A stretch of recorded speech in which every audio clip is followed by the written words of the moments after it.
Shalom, shalom, shalom.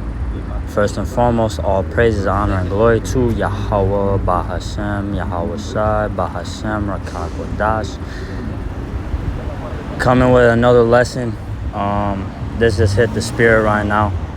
My spirit hasn't been prompting me to do a video recently, but it just came into my spirit. A lot of people in the world say, go big or go home. Right? We gotta go big or go home, right? Because a lot of these sayings in the world that people say, they come from the scripture, right? Let's get this. In Ecclesiastes.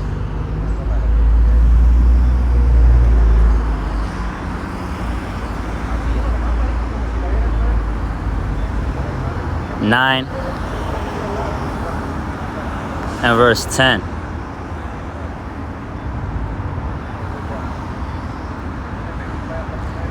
This is Ecclesiastes 9 and verse 10. Whatsoever thy hand findeth to do, do it with thy might, for there is no work, nor device, nor knowledge, nor wisdom in the grave whither thou goest. Right? So whatever you do in life, right? I was gonna say whether it be a sport or your work or something like that, right? But most importantly, this truth, you have to do it with all your might, okay? You have to be like a laser focused, okay? And I'm speaking to myself first and foremost, okay? Because I'm going through self-examination right now, and I'm new to this truth. Been in this thing since August last year, but I'm already messing up big time, right? And I need to hold myself accountable. We need to all hold ourselves accountable and do our work with all thy might, right? With all our might. Because if we don't do our work, it's like, say for example, you work at you work at a job, you work at a factory, right? You have to package boxes. If you slack off and you don't package those boxes, right, then your boss is gonna call you in and you're gonna get fired, right? Like, hey, you're not packaging these boxes enough, you're not doing your work hard enough, so I'm gonna have to let you go. And the equivalent to that would be Yahweh Ba'Shem Yahushai destroying you in Babylon the Great, right? But, right, I was gonna say you're still gonna get reborn, so it's a win-win, right? Or it's a lose then win. But I don't want to get there in the first place, okay? And in reality, it doesn't sound too bad until it actually happens, right? Like sometimes I catch myself thinking, right, like, oh, like it wouldn't be that bad to be destroyed. But just imagine like how the scripture says, the fire dieth not, and the worm, let's get that.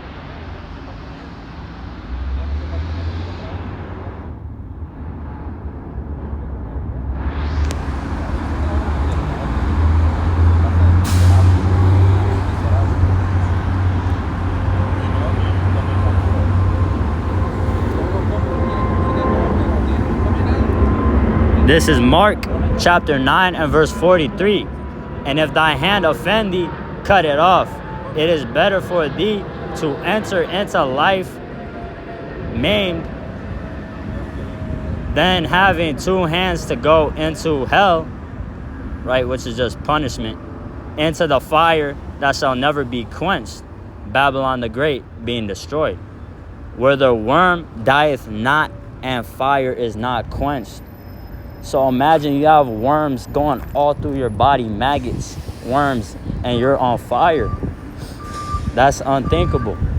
And in Jeremiah 15, where it says the dogs to tear, right?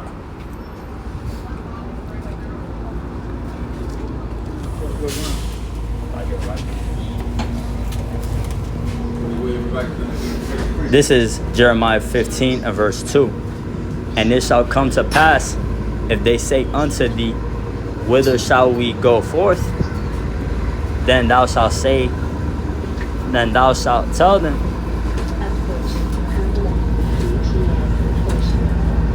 thus saith the Lord, such as are for death to death, and as such as for the sword to the sword, and such as are for the famine to the famine, and such as are for the captivity to the captivity. And I will appoint over them 4 kinds, saith the Lord, the sword to slay, the dogs to tear, and the fowls of heaven, and the beasts of the earth to devour and destroy. So just think about it, right? Like, have you ever seen, like, I guess you could call it pop culture, like vultures just waiting for somebody to die, right? So they could pluck their body apart, right? Or dogs, like a canine. Have y'all seen those canine videos on YouTube where they just rip people up, right? That's what's gonna happen if we don't put our work in, right? And the famine, right?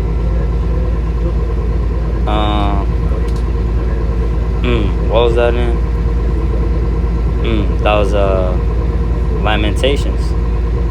The famine, right? The famine is worse than the sword, right?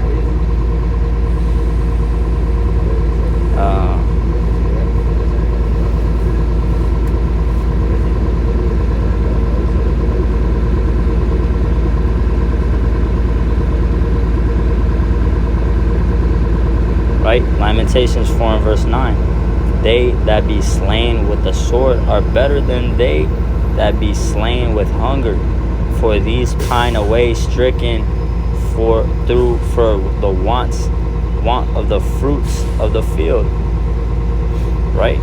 So let's pull this up real quick and get this picture. It's for a good comparison, right?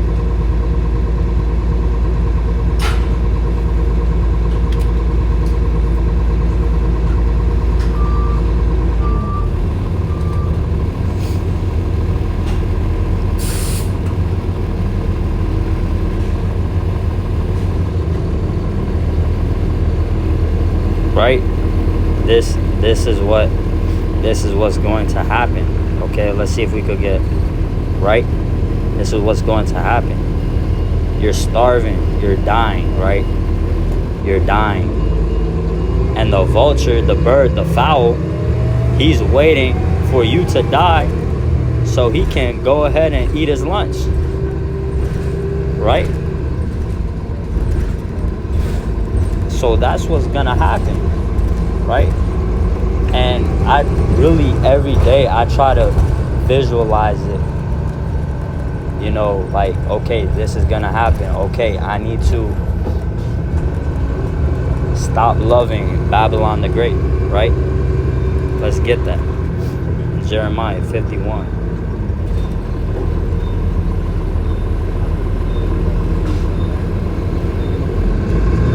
Right?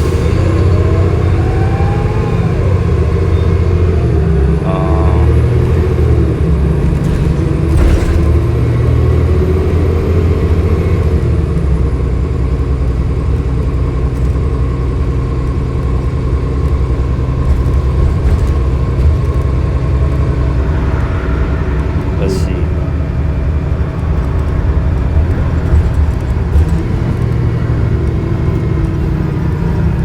Right? Jeremiah 51 and verse 9. We would have healed Babylon, but she is not healed. Forsake her and let us go, everyone into his own country. For her judgment reacheth unto heaven and is lifted up even to the skies. Right? So that's a multi-breakdown, okay? First point I noticed, let us go everyone into his own country, which kind of proves a point on Israelite foreigners into his own country. But wait, I thought it was just the country of Israel. No, there was many different Israelite foreigners living in Egypt, North Africa, Asia, Turkey, so that was just a sidebar, right? And the judgment reacheth up unto heaven and is lifted up even unto the skies. So that the judgment is getting so great that the Lord Yahweh B'Hashem Yahushai, he's seeing all of this. It's not going by, right? He's going to punish this nation for everything that is done, right? And it says the first part of the verse, we would have healed Babylon, but she is not healed, right? So all these activists, right, with slavery, right? Frederick Douglass, Marcus Garvey, Malcolm X, what's his name? Martin Luther King, right? We would have healed them. We would have healed Babylon, right? They all tried to heal Babylon. And guess what? Half of them got assassinated, right? Malcolm X, he tried to heal Babylon with violence. He got assassinated. And his mom got assassinated. Martin Luther King, he tried to heal it with peace. His church got bombed in Birmingham, and then he got assassinated as well. We tried to heal Babylon, but it cannot be healed. So and this is what I'm speaking to myself first and foremost. This is what we should all do, right? Let me get this precept, and this might be my last precept.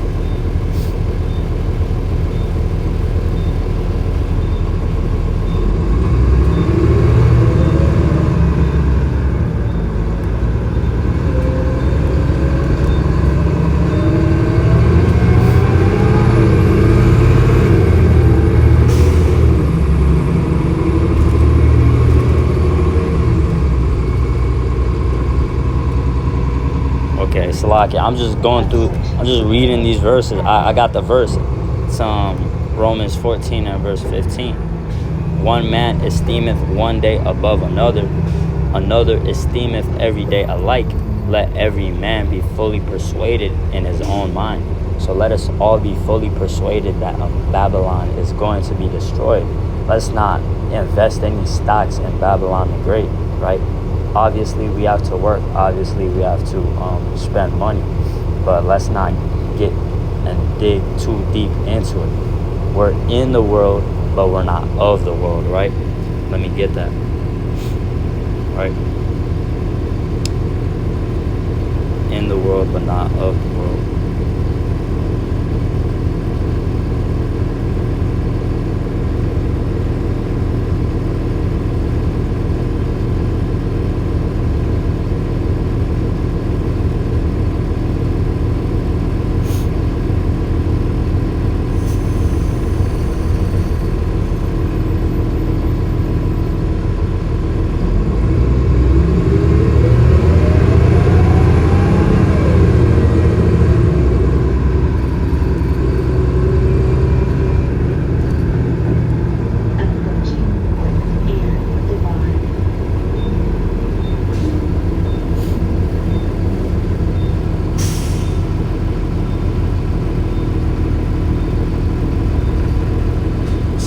I'm just trying to find this verse.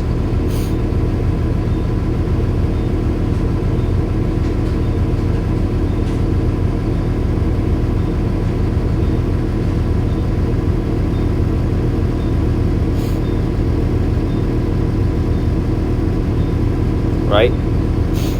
I pray not that thou shouldest take them out of the world, but that thou shouldest keep them from the evil, right? So we're still in the world. Obviously, we gotta live our day-to-day lives, right? Do this, do that, even have some fun sometimes, right? But we gotta keep it in balance, and we can't have too much fun or it'll turn into evil, right? Let me get that in Sirach.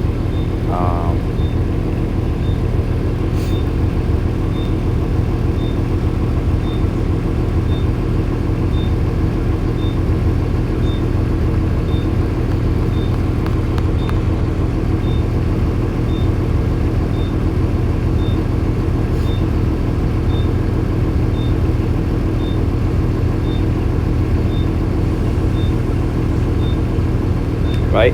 This is Sirach 39, or Ecclesiasticus 39 and verse 27, right? Well, I'm gonna get the background of it, right? The principal things for the whole use of man's life are water, fire, iron, and salt, flour of wheat, honey, milk, and the blood of the grape, and oil and clothing. All these things are good to the godly, so to the sinners they are turned into evil, right? So these are all good godly things, right? We all need these things, right? Fire to cook, iron, like everything. Your phone has iron in it. Your buildings, your house is made of iron. Your pan that you cook with is made of iron. Salt, gotta salt our food. Flour of wheat, eat bread, bakery goods, everything like that. Honey, milk, blood of the grape, wine, and clothing, right? All these things are good, right? The Lord isn't telling us we should not use these things, but it crosses the line when you're a sinner, because you use all these things for evil, right? And I was meditating on this a couple weeks ago, right? If you're a sinner, right, you're gonna use these. For example, you're gonna use fire to try and harm somebody. You're gonna use iron, right, to try and kill somebody. A gun is made out of iron. People call it my iron, right? Right? Salt, flour of the wheat, honey, milk. You could overindulge, right? Be a glutton. Blood of the grape, you could be a drunkard. Oil, right? Think of America, Babylon the Great. It's founded on what? Oil. All their wars are based on what? Oil. And clothing, right? People make a big grandeur, pride out of clothing, right? They make a pride out of clothing, and all these Chinese factories and everything like this, American factories, they're profiting off of mixed fabric, right? Which we should not even wear to begin with, right? Putting it everywhere. So that's how it turns into a sin, right? So with that point being said, right, we could enjoy some things, but we need to be focused on our main mission, right? Our main mission is serving Yahweh Ba'ashem Yahushai, right? We need to be a workman, not ashamed, right? Let's get that in 1 Thessalonians 2 and verse 15, right? Or 2 Thessalonians 2 and verse 15. Or I think it's Timothy, right? 2 Timothy 2 and verse 15. Study to show thyself approved unto Yahweh Ba'ashem Yahushai, a workman that needeth not to be ashamed, rightly dividing the word of truth, right? So think about the work scenario again, right? And I have a personal experience with this, right? If you're at work and you're not following the dress protocol, or you're not flipping enough burgers, then your boss, he's gonna pull you to the side, right? He's gonna be like, oh, you need to do this, this, and that.